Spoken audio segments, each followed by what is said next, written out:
Have you ever seen an economic policy move that just felt different? Less like, tweaking the dials and more like flipping a switch for conflict. Because what we're looking at today, it's not your standard trade dispute. Not even close. We're talking about something really unprecedented. A sudden, absolutely staggering 500% tariff slapped onto a critical list of goods coming out of China, it feels like. Well, many experts are saying this is the opening shot in a new kind of economic war. It's absolutely vital we nail down what that number really means. 500%. That's 5 times the cost, straight up. For manufacturers, for importers, and yeah, ultimately for you, the consumer. This isn't like the 20, maybe 50% tariffs we've seen thrown around before as, bargaining chips. This feels designed to do more than just slow trade down. It feels designed to kill it, to just sever those supply lines completely. And the shockwaves. They're already going global. We really have to unpack what happens when the world's 2 biggest economies, these incredibly intertwined giants, basically decide to use financial force to pull apart. Right. So our mission here in this exploration is really driven by that shock. We need to get past the headlines and grasp the sheer scale of this thing. What are the immediate costs, the crush on markets, on regular people? And then, okay, what's the inevitable Chinese reaction going to look like? Because there will be one, calculated and precise. And maybe most importantly, what's the political thinking or maybe desperation behind such a dramatic move right now? Okay, let's start with the sheer scope. Why is hitting China with this kind of tariff so much more disruptive than, say, doing it to another major economy? It boils down to China's role, doesn't it, as the powerhouse of global manufacturing. Let's call this first part, detonating the foundation of global trade. Yeah, the numbers are pretty stark. China makes almost 30% of the world's manufactured goods. And we're not just talking cheap t-shirts anymore, are we? This is sophisticated stuff, deeply integrated. Think specialized parts for high-tech gadgets, critical bits for cars, even specific medical gear, advanced batteries, things we rely on. These exports, they weave through every part of the global economy. For years, everyone called this interconnectedness the silent miracle of globalization.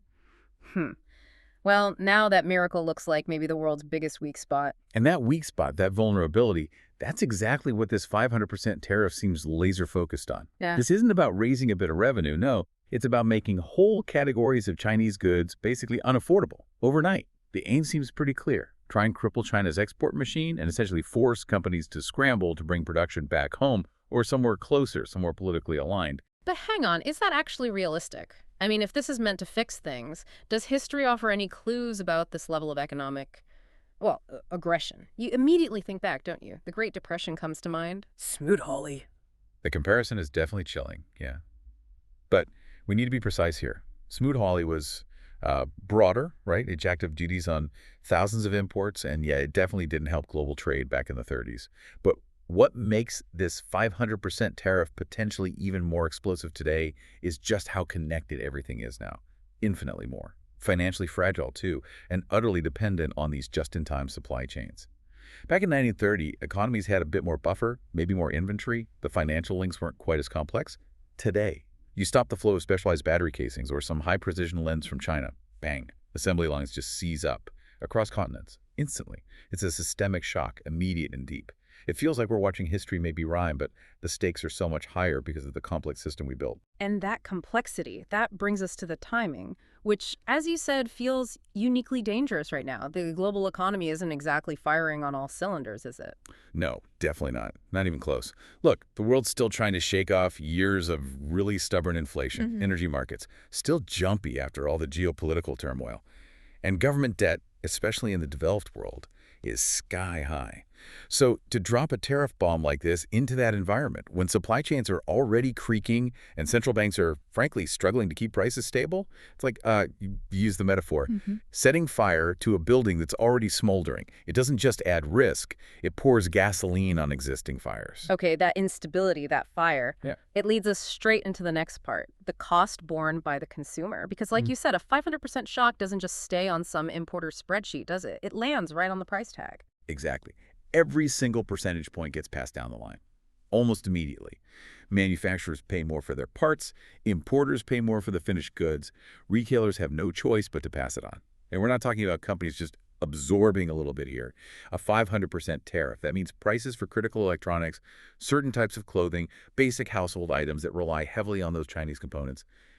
they're going to absolutely skyrocket. No way around it. And crucially, it's about who gets hit hardest. This isn't just an inconvenience for the wealthy. No, it disproportionately hammers working and middle-class families. These are the people already squeezed, Wages haven't kept up, interest rates are high, housing and energy costs are biting.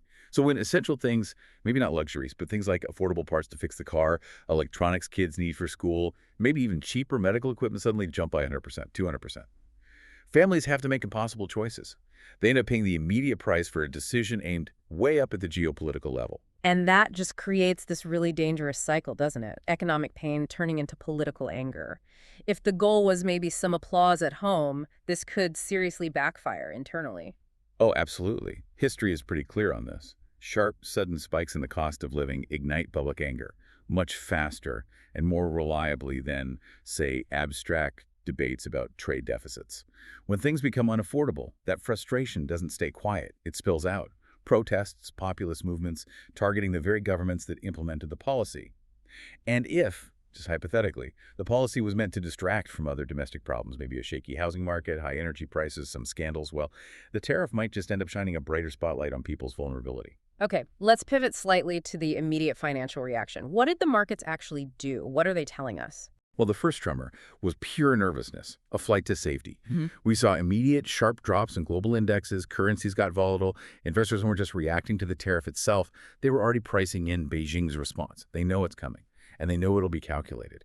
And this volatility, it just underscores that deep irony we touched on earlier.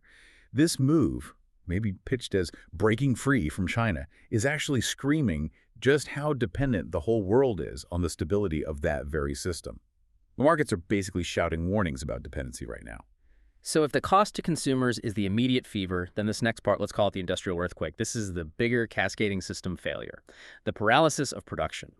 We need to look sector by sector at how this shock is crippling things. Yeah, nervous system of modern civilization is a good way to think about supply chains. It's intricate, mostly invisible when it works, but absolutely essential. So when you jolt that system with a 500% tax, the body, the global economy, it convulses. Things that were just normal, affordable goods suddenly become luxury items overnight. Or worse, the parts needed to make other things just become unobtainable. And we're already seeing signs of factories grinding to a halt, right? How deep does this actually go? Well, it goes deep, everywhere. Think about big multinational companies, maybe in North America or Europe. They might rely on just a few highly specialized components from China. A specific microchip casing, maybe a particular chemical precursor, a precision-stamped metal part. If they suddenly can't afford those parts, or if the cost makes their final product unsellable, the assembly lines just stop. Cold. This isn't a slow fade-out. It's like putting a chokehold on production. Instantly. And the immediate reaction is always, well, I'll just make it somewhere else. But it's way more complicated, isn't it? We hear about shifting to Vietnam, India, Mexico. But can they really pick up the slack? Especially for the complex stuff. No, they simply can't. Not at the scale or specialization needed for the kinds of goods likely targeted by such a massive tariff. Look, China didn't become the world's factory just because of cheap labor. That's way too simplistic. They built these incredibly deep, integrated industrial clusters. Supported by complex chemical refining, often with, let's be honest, environmental costs others weren't willing to pay, and highly specialized tooling. Places like Vietnam or Mexico, they can absorb some simpler manufacturing, sure. But they often lack the crucial Tier 2, Tier 3 suppliers, the guys who make the specialized plastics, the advanced chemicals, the unique metal alloys needed for really high-precision goods like advanced batteries or medical devices. So what you get immediately is logistical chaos. Supply lines snarl up, container shipping costs explode again, delays get longer. It's like a repeat of the pandemic supply chain nightmare, but maybe worse because it's deliberately inflicted. Let's drill down on the tech sector specifically. That's where the supply chain precision is maybe most obvious and most fragile. Absolutely. I mean, pick almost any major tech product, your smartphone, your laptop, the servers running the cloud, electric vehicles especially. They all depend, fundamentally, on these complex Chinese supply chains for basic building blocks, microchips, yes, but also specialized batteries, rare earth components for magnets and screens, a 500% tariff on key inputs here. It doesn't just disrupt the sector. It functionally devastates profitability and output for many companies. Essential tech prices will inevitably soar. We could see necessary digital tools becoming unaffordable for huge chunks of the population for businesses trying to compete. And maybe the biggest, most glaring irony in all of this is the damage it does to our own green energy goals. You mentioned self-sabotage here. The irony is just profound. And it could be catastrophic for climate targets. Think about it. Yeah. Electric vehicle makers are utterly reliant on affordable, high-performance batteries from China and the rare earth elements needed for electric motors. China dominates processing. And beyond EVs, look at the bigger energy transition. Global plans lean heavily on cheap solar panels and wind turbine components. China controls something like 80% or more of the manufacturing supply chain there, especially critical steps like refining polysilicon for solar panels. So countries are pushing hard for a green future, right? Subsidizing EVs, building solar farms. But then they implement a policy that makes the very components needed for that future astronomically expensive. Exactly. The tariff, supposedly a tool for strategic protectionism, ends up acting like a weapon aimed squarely at our own domestic green initiatives. It basically jacks up the price of decarbonization to potentially unmanageable levels. Yeah. It forces this direct conflict between short-term political gestures and established long-term environmental policy goals. It's quite something. Okay, so if the U.S. and its allies are feeling these internal tremors, the next ripple outward is huge. Section 4. The Global South, caught in the undertow. Yeah, this is where it gets particularly brutal. Think about nations across Africa, Latin America, Southeast Asia. They rely heavily on affordable, consistently available Chinese-manufactured goods. Not just gadgets, but essential stuff, building materials, basic machinery, textiles. They're now facing potentially massive price hikes on critical imports. Their own supply chains get disrupted. Their economic growth, already fragile in many places, inevitably slows down. And for millions of people in these regions just barely scraping by, this kind of economic shock isn't abstract, it's devastating. It really is. It could literally be the difference between just about managing and falling into real despair. Local markets that sprung up around the availability of low-cost Chinese products, they start to dry up. Inflation, which was already a problem in many of these vulnerable economies, gets another unwelcome push upwards. It eats away at what little income people have, makes inequality worse. And don't forget, many of these countries owe significant debts to China, often through things like the Belt and Road Initiative. If their import costs go up and their own export potential suffers because of global slowdowns, how do they service those debts? It could easily trigger wider debt crises. And this whole situation immediately puts traditional Western alliances under strain, doesn't it? Yeah.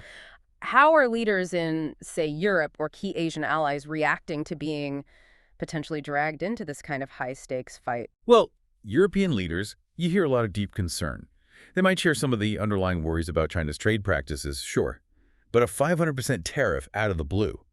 They fear this kind of escalation could just shatter the entire global trading system, the system that, frankly, underpinned decades of their own prosperity and stability. So you hear calls for caution, for negotiation. They're worried the collateral damage will hurt them badly, maybe more than it achieves its goal. Meanwhile, developing nations. Their priority isn't necessarily Washington's strategic calculus. They're demanding stability. They want relief from soaring prices. They're looking for partners who seem reliable, not disruptive. It also really shines a light on how powerless some of our global institutions seem in a moment like this. The World Trade Organization, the UN, weren't they set up precisely to prevent this kind of economic warfare, to offer a place for disputes? And yet, yeah, they appear largely sidelined here. The WTO, it's designed for trade disputes, but it really struggles when a major power just declares broad national security reasons for tariffs like these, which is likely how this would be framed. The WTO process is slow, often takes years, and enforcing rulings against a superpower that doesn't want to comply, extremely difficult. So a move like this effectively bypasses that whole system. It just shows that when the two biggest players decide on confrontation over cooperation, the architecture built to keep things stable kind of buckles. Okay, so if the West has fired this massive, maybe self-wounding 500% shot, the next logical step, Section 5, is China's response, which won't be random. It'll be calculated retaliation, hitting where they have leverage: minerals, finance, global diplomacy. Right. China's reaction was never going to be impulsive or, purely emotional. They tend to play the long game. They use economic statecraft patiently, precisely. So facing this unprecedented attack on their core economic engine, they're going to craft a response. And it won't just be about punishment. It'll be aimed at strategically reshaping things to their advantage. Their weapons aren't military, primarily. They're about control over essential markets, critical resources, and financial plumbing. Let's start with what some are calling mineral warfare. China spent decades positioning itself not just as a manufacturer, but as the controller of key parts of the supply chain, especially for critical materials. Yeah, we should absolutely expect China to consider imposing pretty significant export restrictions on key industrial materials. This is where they can inflict targeted pain. It hits the most advanced high-tech sectors that Western economies really need to maintain their edge, both economically and militarily. We're talking specifically about things like lithium, cobalt, and crucially, those complex rare earth elements. And remind us, why is China so dominant in rare earths specifically? It's not just digging them up, is it? No, not at all. Hmm. While the minerals themselves exist elsewhere, China absolutely dominates the processing. We're talking 80–90% of global capacity. This involves really complex, often messy chemical refining. It requires huge investment, and frankly, it comes with significant environmental challenges that many Western countries chose to offshore years ago. And these rare earths, they're essential for the powerful magnets in EVs and wind turbines, for precision-guided weapons, for high-end optics, for critical components in advanced military hardware like the F-35 fighter jet. So restricting their export, that sends immediate paralyzing shockwaves through Western high-tech manufacturing. It could halt production lines overnight. It could compromise strategic defense programs. It's maximum impact for, relatively speaking, minimum overt action. Okay, besides minerals, there's the currency angle, the push for de-dollarization. Beijing's wanted to chip away at the dollar's dominance for a long time. Does this trade war give them the perfect excuse, the perfect catalyst? It absolutely does. This is perhaps the biggest long-term strategic threat to Western leverage. You'll likely see China aggressively accelerate efforts to settle international trade in its own currency, the yuan, or in other local currencies, completely bypassing the traditional dollar system. We're already seeing signs of this momentum, right? Major energy deals happening with Russia, Saudi Arabia, Brazil, key commodity suppliers who are actively looking for alternatives to the dollar, and alternatives to the U.S.-controlled SWIFT financial messaging network that facilitates dollar trade. And if they actually manage to use this crisis to gain real traction on de-dollarization, what does that mean for Washington's power? It means a significant erosion of the financial leverage the U.S. has relied on for decades. The ability to impose unilateral sanctions, to influence global events by controlling access to the world's main reserve currency. That power diminishes. If major chunks of commodity trade, like oil or minerals, start moving away from the dollar, that reduces global demand for dollars. That, in turn, could increase U.S. borrowing costs and generally lessen Washington's financial clout on the world stage. What starts as a trade tariff could potentially trigger a much larger financial shift, fundamentally rewriting the rules of global commerce and power. Beyond finance, expect a diplomatic push too, right? Geopolitical realignment seems key to their strategy. Definitely. They'll use this moment to strengthen ties outside the traditional Western sphere, Asia, Africa, Latin America. Continuing to fund initiatives like the Belt and Road becomes even more important strategically, and the narratives will be crucial. China will work hard to frame itself as the stable, reliable partner, the champion of open trade and development, while painting the U.S. and its allies as unpredictable, protectionist, disruptive. That contrast, perceived calmness versus perceived aggression, could really shift perceptions and tilt the balance of soft power eastward, especially winning points in the global south. And lastly, we can't ignore the direct threat to those big Western companies that rely on selling to China's huge consumer market. Right. Think Apple, Tesla, the big German automakers. They're all likely bracing for pressure. It might not be overt bans initially. It could be more subtle. Targeted regulatory hurdles, sudden policy changes that disadvantage foreign firms, bureaucratic slowdowns, maybe even state-encouraged consumer boycotts by domestic campaigns. The risk of being quietly, or not so quietly, squeezed out of that massive Chinese market is very real. Beijing can ensure Western companies feel the pain directly on their bottom line, their quarterly earnings reports. China's counterpunch overall will likely be patient, very targeted, and for Western interests, probably quite effective over the medium term. Which really sets this grim stage for our final section, political spectacle versus economic truth. We have to ask, if the economic logic of a 500% tariff is so shaky, so full of risks, this has to be driven by politics, right? That really feels like the core of it, doesn't it? Yeah. The deepest, maybe most frustrating truth here. This 500% tariff, it looks fundamentally like a political gamble, a massive one. It seems less about sound, long-term economic strategy and much more about projecting strength, about protecting political power, playing to the crowd and the grand theater of global politics. So let's be specific. What kind of domestic issues might such a dramatic policy be designed to distract people from? Well, it's a classic diversion tactic, isn't it? If a government is struggling with tricky domestic problems, maybe inflation just won't quit. Maybe there's a dangerous housing bubble making people nervous. Maybe high-profile corruption scandals are damaging trust. Then a big, bold move against a foreign adversary can be incredibly useful. It lets politicians channel public anger outwards, stir up nationalism, blame foreigners for domestic economic pain. This tariff becomes the centerpiece of a story, a narrative about defending sovereignty, about standing tall. And hey, if there's an election coming up, perfect timing. But the irony here is just staggering. The very same political establishment that for decades championed globalization, encouraged offshoring, celebrated outsourcing, is now fiercely condemning the results of that system. Exactly. The calls for self-reliance, the made-at-home slogans, they ring pretty hollow when you look at the actual industrial reality on the ground. The infrastructure you'd need to genuinely replace Chinese manufacturing in these complex areas, the specialized chemical plants, the precision tooling factories, the huge skilled workforce, it just doesn't exist at scale in most Western countries anymore. Rebuilding it, that would take trillions of dollars, massive public and private investment, and probably 5–10 years minimum of consistent, stable planning. A time frame that completely clashes with the short-term political cycle driving a sudden 500% tariff. Absolutely. That's the disconnect. This decision doesn't look like a sustainable, long-haul economic plan. It looks like a political spectacle, a high-risk bet wrapped in patriotic rhetoric, designed for immediate emotional impact, not for long-term industrial results. It's politics over economics, seemingly. And beyond the domestic audience, this move sends a powerful message globally, too. It's a warning shot, isn't it? Oh, it's a huge test of loyalty for the rest of the world.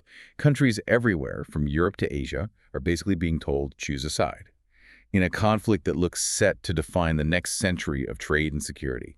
And notice the contrast again. China's likely response, measured, calm, highly specific, versus the more emotional, sweeping Western move. That contrast is shaping how the world sees this. Especially in developing countries, the West's aggressive stance might look less like confident leadership and more like, well, like fear of losing control of a world that doesn't just revolve around Washington anymore. Which brings us to the ultimate danger here, the risk of a permanent fracture. This spectacle could create lasting damage. That's the real tragedy potentially unfolding. Once you weaponize tariffs like this, once they become symbols of political identity, national pride, rolling them back becomes incredibly difficult politically. Even if the economic damage is severe, the rhetoric hardens into policy. The policy then solidifies into these entrenched, competing worldviews. What might have started as a tactic risks becoming a permanent structural break between the world's two largest economies, and maybe between the whole idea of global cooperation that, flaws and all, held things together for 70-odd years, and the cost of that political theater. It won't be paid by the politicians in the long run. It'll be paid by ordinary people everywhere, in higher prices, fewer choices, and a less stable, less predictable world. So we've really covered the landscape. This 500% tariff, it feels like it's undeniably kicked off a new kind of economic Cold War, fought with tariffs, financial systems, control over critical materials. We've seen the almost impulsive, headline-grabbing nature of the Western move, contrasted with what we expect from China, a response that's likely patient, incredibly precise, and potentially devastatingly effective at hitting Western weak spots. Yeah, and maybe here's a final thought to leave you with. For decades, the thinking was that governments could control trade. Use it like a tap, turn it on or off for political gain when needed. But maybe what this whole situation reveals is that trade, in its modern, hyper-complex form, has kind of taken on a life of its own. Maybe it's now controlling our fate more than we control it. So what's the ultimate price we all pay when short-term political theater is allowed to permanently break long-term economic reality? Just think about that enormous scale as these shockwaves keep spreading through pretty much every part of our lives.